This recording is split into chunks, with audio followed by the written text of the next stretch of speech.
સ્વામીજી, મને પૂજા કરતી વખતે સારા વિચારો, પરમાત્માના વિચારો આવવા જોઈએ, એને બદલે બહુ જ ખરાબ કે જે કંઈ વ્યક્ત ન કરી શકાય કોઈની પાસે એવા વિચાર આવે છે. ત્યારે મને એમ થાય છે કે આ શું.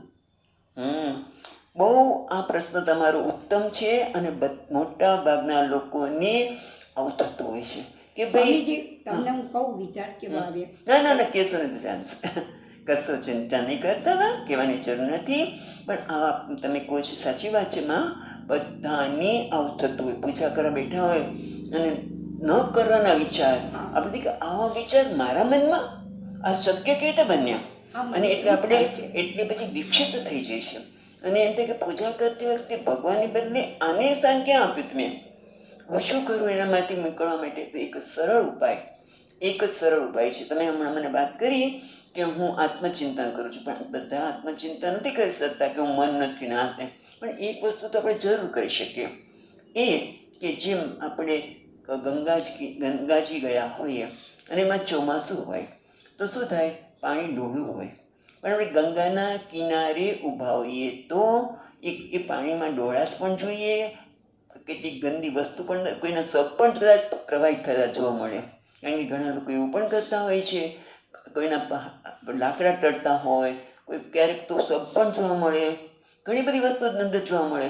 પણ ત્યારે આપણે શું કરીએ છીએ? જોઈએ છીએ. એમાં આપણે ઝંપલાવતા નથી. પણ આપણા મનને છે ને કોઈ પણ વસ્તુમાં પહેલાં ઝંપલાવવાની ટેવ પડી ગઈ છે. એટલે આપણે સતત મને કહેવાનું, મન આ તું વિચારમાં ઝંપલાવીશ નહીં મનને, કે એના માટે કંઈ સાક્ષી ભાવ.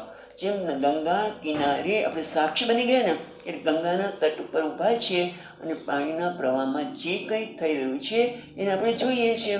એમાં આપણે જ્યારે પૂજા કરવા બેસીએ ત્યારે પહેલાં એક તો મનની યાદ અપાવે, જો હું પૂજા કરવા બેસું છું અને હવે હું મારા મનમાં ઉઠતા વિચારો અને શાસ્ત્રની ભાષામાં ત્યાં માંડુક્ય ઉપનિષદમાં કષાય ગૌડપાદાચાર્ય અને કહે છે કે તમે ધ્યાન કરવા બેસો ત્યારે સુધી મને, તમે જેવું ધ્યાન કરવા બેસો એટલે મન એકદમ લય એટલે સૂઈ જાય.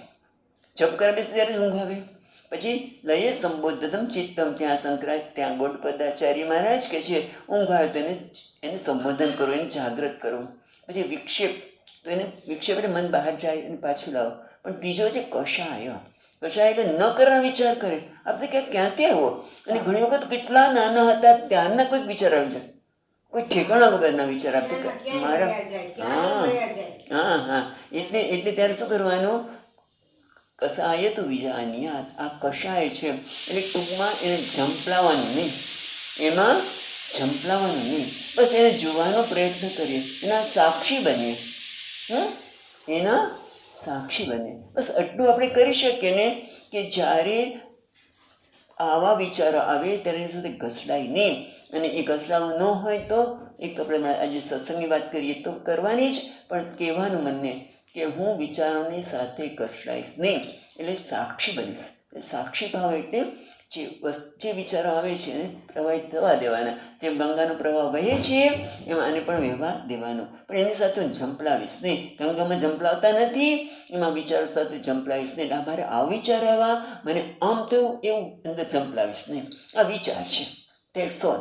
આ પ્રકારના વિચાર આવ્યા, ખરાબ છે, ભલે વિચાર છે, પણ હું એના પર એક આમ કે લેબલ નહીં માનું કે આ ખરાબ છે, સારા છે. એ ક્યારે થાય? એના સાક્ષી બનીએ ત્યારે. ખ્યાલ આવે? હું એના સાક્ષી બનું તો વાંધો આવે નહીં. બસ આ સુંદર વસ્તુ છે જે બધાને અનુકૂળ, બધાને આમાંથી પસાર થતા જ હોય છે. એટલે તમારો પ્રશ્ન સુંદર છે, પણ શું કહેવાનું? કષાય, આ સાક્ષી બનીને એને આપણે જોયા કરીએ. રાઈટ? હરિઓમ. ચાલો, સુંદર.